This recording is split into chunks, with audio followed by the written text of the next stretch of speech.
I recently took a tour of Zappos and the Downtown Project, which is an initiative from the CEO of Zappos, who is trying to revitalize downtown Las Vegas. It's a really, really cool project that they're doing there.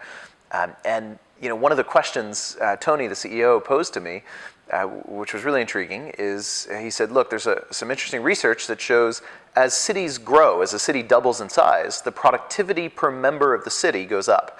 And yet as companies double in size, the productivity per worker goes down. Why is that, and what's the difference? And I really sat with that one for a while, and I think that has some interesting connections to my work with Holacracy. When you look at the way companies are organized today, well, it's really not that surprising that productivity per worker goes down. We had all sorts of bureaucracy and management layers and all this stuff as we grow our companies. And yet, when you look at what happens in a city, right, there's no central planner directing everybody on what to do.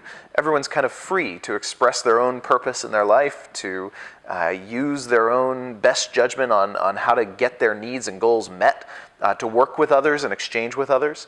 And there's a basic legal system, a justice system in place to make sure we don't violate somebody else's property as we're going about expressing our own work.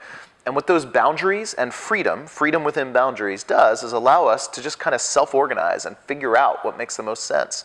And we see this emergent order happening from every individual little actor using their own localized best judgment to pursue whatever it is they want to pursue.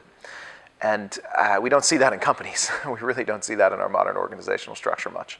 What Holacracy does is bring that into an organization. It allows an organization with its distributed authority system to have that freedom of individual agents each expressing their own purpose. And in Holacracy, the agents are roles.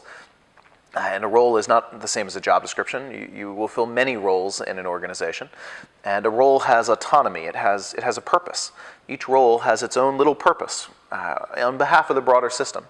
And each role has some expectations, some goals, some activities it enacts. And it has some property. It has a domain that it controls, its own little property.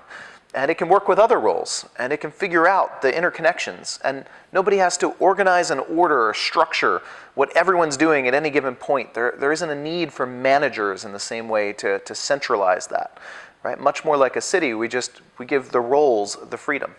And now we humans have a kind of a sacred duty in the system, which is to energize those roles, to breathe life into them, right? And to help them express their purpose and enact their accountabilities and control their property. And when we put all that together, we end up with this self-organizing kind of emergent structure and order, much more like we see in our actual cities. So I'm looking forward to when we have some more real studies to look at productivity per worker as an organization scales with Holacracy. I think we might see something different than our typical organizational structures.